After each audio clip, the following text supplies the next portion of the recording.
Tiningnan ni Lasho ang pinangyarihan ng krimen. Gayunpaman, si Shuoping ay isang makapangyarihang cultivator mula sa Divine Court Realm. Kung paano siya namatay ng tahimik nang walang mga senyales ng paglaban, ang kalaban ay maaaring isang tao mula sa misteryosong Heaven Saint Realm. Walang kinalaman sa akin ang pagkamatay ni Shuoping, ngunit ang mamamatay tao ay tila isang kakaibang karakter. Kung ang runan mismo ay isang malaking bitag, mahihirapan ang paglabas dito ng buo. Matapos pag-isipan ito, nagtanong siya ng may pag-aalinlangan, mayroon bang mga karibal si Shuoping? Bahagyang sumimangot ang nangungunang opisyal nang marinig ito. Huwag kang magtanong tungkol sa mga bagay na hindi mo dapat, ngunit pagkatapos niyang magsalita, nakita niya ang kabilang partido na naglabas ng token ng Imperial Army na may eksklusibong disenyo ng dragon, isang tao mula sa royalty. Nang makita ito, nanlamig ang opisyal at mabilis na lumuhad sa lupa. Matapos mahimasmasan, malamig na tumingin si CIU Honor, "Lolo, dapat ba nating bugbugin sila?" Hindi siya pinansin ni Lasho at dumiretso sa opisyal upang magtanong tungkol sa pagkakakilanlan ni Shuoping.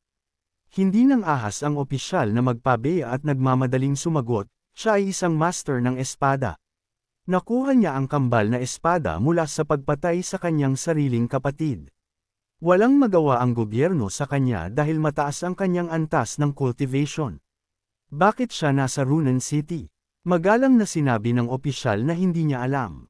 Ang mga sundalong ito ay maliliit lamang na tauhan, bihira silang makasalamuha sa mga kaso na kinasasangkutan ng mga cultivator ng Divine Court Realm. Normal lang na hindi nila alam.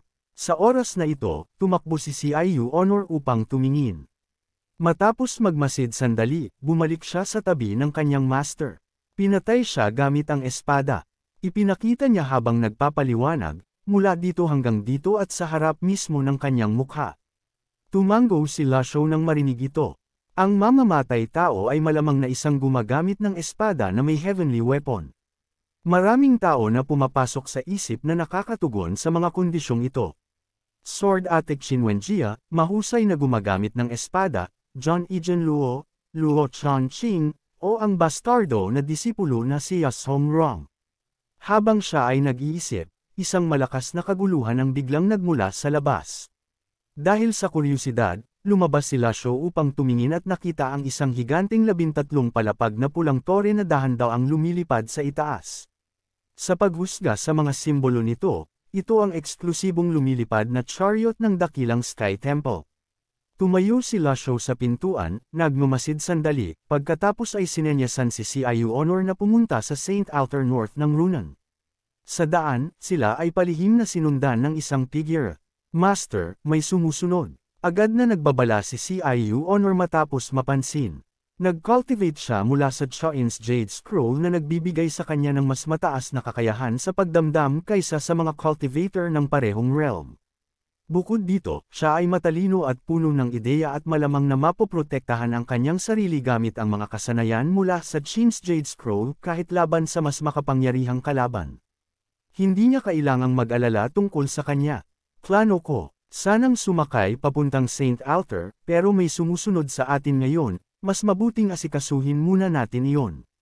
Sa gayon, naghulog si Lasho ng isang smoke bomb sa kanyang paanan. Nang makita ito, hindi na napigilan ng stalker ang kanyang kuryusidad at lumitaw. "Huwag kang umalis, matandang ginoo." Malamig siyang tiningnan ni Lusho. Bahagyang ngumiti ang binata, "Gusto kong bumili ng isang bagay mula sa iyo, matandang ginoo." "Walang deal, umalis ka."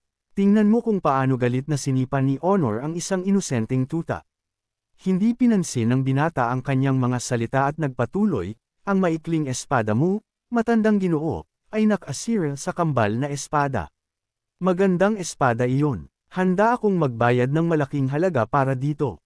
Nandito ka kahapon." Nag-aalin lang ang tanong ni Lasho. "Oo, ang orihinal kong plano ay talakayin ang bagay na ito sa iyo kahapon. Ngunit may ibang tao doon kaya kinailangan kong umatras ng kaunti." Nang marinig ito, tumango si Lasho. "Gusto mo ang mga espada?" Isang masigasig na tingin ang unti-unting lumitaw sa mga mata ng binata habang dahan-dahan siyang sumasagot. "Ang espada ang aking buhay, pag-ibig hanggang sa aking kamatayan." Matapos niyang sabihin ang mga salitang ito, Idinagdag niya, plano kong patayin si Xu Ping at kunin ang kanyang kambal na espada. Sino ang mag-aakala na may nauna sa akin doon? Nakakahinayang na sinira ng taong iyon ang espada, nakakabigo talaga. Sino ang taong iyon? Tanong ni Lasho matapos marinig ito.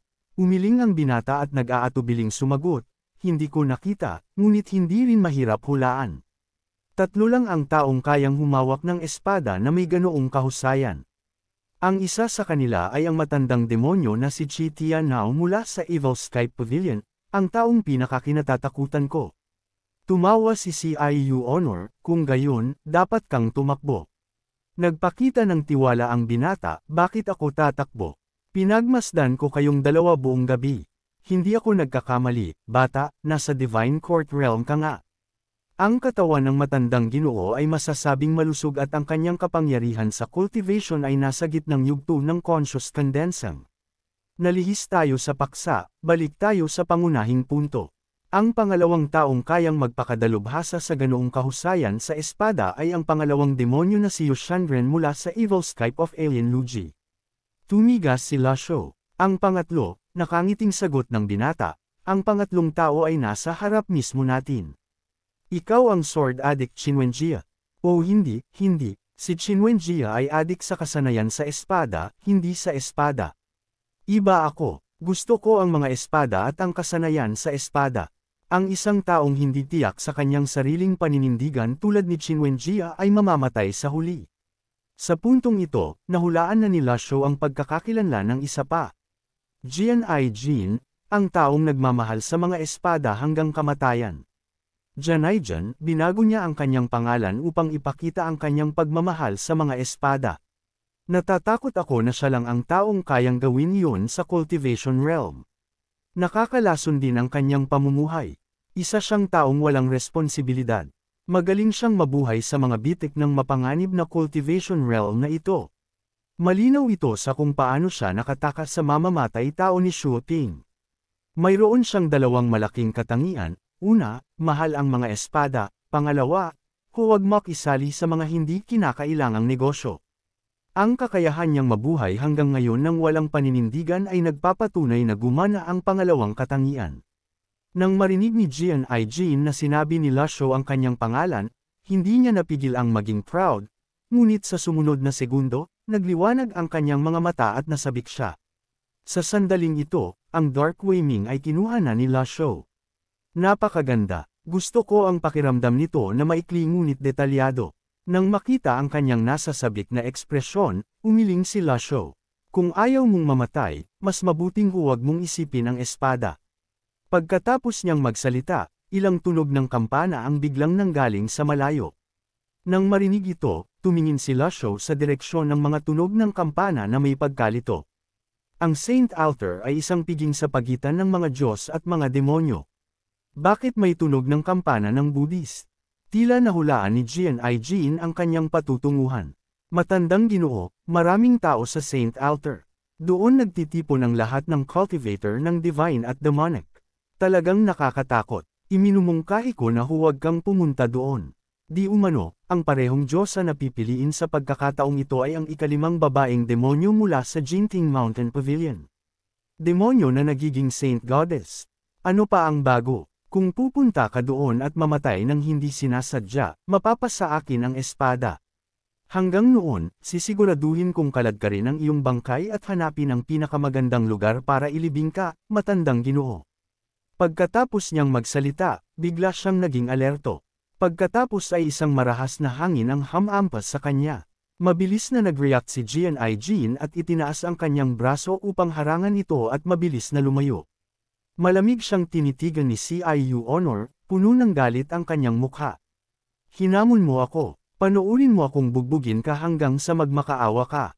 Pagkatapos niyang sabihin iyon, tumalon siya at sumugod sa kanya gamit ang kanyang mga kamao. Sinamantala ni Jian Ai Jin ang kanyang posisyon at muling lumayo. Mainitan ang ulo mong bata. Hindi ka talaga tipikal na Divine Court Realm. Huwag mo akong piliting humugat ng espada, bata. Sa sandaling ito, muling nanggaling ang tunog ng mga kampana mula sa malayo. Bahagyang sumimangot si Lasho nang marinig ito, alam niyang kailangan niyang magmadali dahil malapit nang magsimula ang seremonya. Isa lang siyang normal na taong mahilig sa mga espada. Walang dahilan para sayangin ang isang skill card sa kanya. Honor, Terena. Sa pag-iisip na ito, umitik siya ng kanyang mga daliri. Sa isang iglap, kumalat ang isang kulay ubing ilaw at ang mahinang ungol ng isang hayop ay papalapit mula sa malayo. Ang malaking figure ni Bayan ay dumating sa isang kisap mata. Agad na nagulat si Jian-ai Jin nang makita ito. Isang legendary mount. Ang mga may pangalan mula sa mga alamat ay walang dod ang mga eksperto. Bagaman medyo mahina ang cultivation ng matandang ito, hindi simple ang kanyang background. Sa makatuwid, sinubukan niyang manghikayat, Ginoo, lubhang mapanganib ang Saint Altar. Plano mo pa rin bang pumunta? Kalmadong sumagot si Lasho, may sariling plano ang matandang ito. Pagkatapos niyang sabihin iyon, tumalon siya kay Bayan at lumipad patungo sa Saint Altar. Sa oras na ito, nag-aalangan si Jian-ai Jin. Susundan ko ba sila o hindi? Paano kung makasalubong ko ang old devil na iyon? Hindi ako makikisali sa kanilang mga alitan. Oo, iyon ang gagawin ko. Hihintayin ko na lang silang mamatay at ilibing ang kanyang bangkay.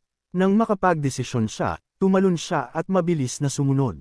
Sa oras na ito, umalangaw-ngaw ang tunog ng mga kampana sa paligid ng Saint Altar.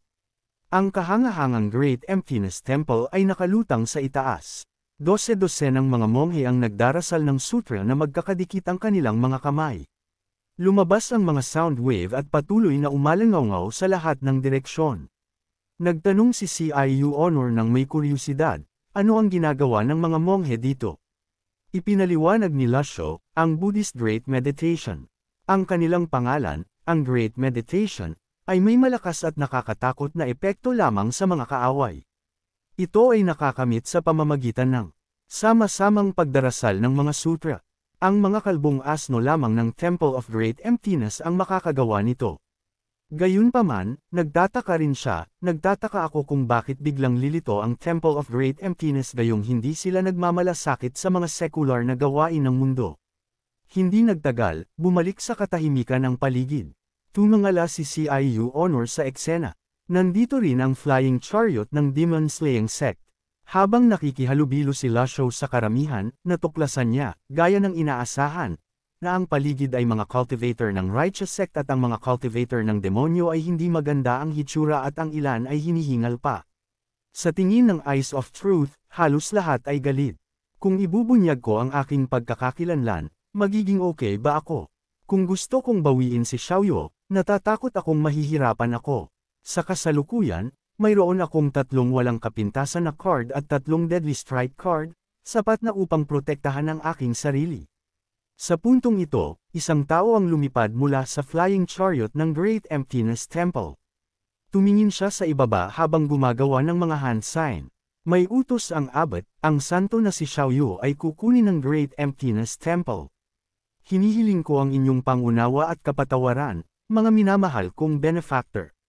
Pagkababa ng kanyang boses, agad na may mga taong nagmumura sa ibaba. Kayong mga kalbong asno, paano namin hahayaan na basta ninyong kunin ang santo? Ano ang tingin ninyo sa aming Righteous Sect? Tumingin si Lasho sa paligid at hindi nakita si Xiaoyu. Si Xiaoyu ay nasa chancel. Dahil narito ang mga monghe ng Temple of Great Emptiness, ang Righteous Sect, Clarity Sect, at ang Demon Sect, nagiging masikip na. Habang siya ay nag-iisip, biglang may boses na dumating, Ginoo, dapat kang umatras ng ilang hakbang. Nang makita ang tao, hindi makapagsalita si Lasho. Si Jian-ai Jin. Tila totoo ang chismis tungkol sa pathological obsession ng taong ito sa mga espada. Gayunpaman, para sa isang taong nagmamahal sa kanyang buhay ng pantay-pantay, hindi inaasahan na pupunta siya sa chancel. Mayroon siyang lakas ng loob. Hindi pa rin tumitigil si Jian-ai Jin sa panghihikayat, Ginoo, kung hindi dahil sa iyong espada, hindi ako pupunta sa walang kwentang lugar na ito. Dapat kang umalis ngayon habang may pagkakataon ka pa. Sa ilang sandali, isasara ng mga monghe ang chancel. Ginoo, ang chancel ay isang pagkukunwari lamang at ang santo ang pain.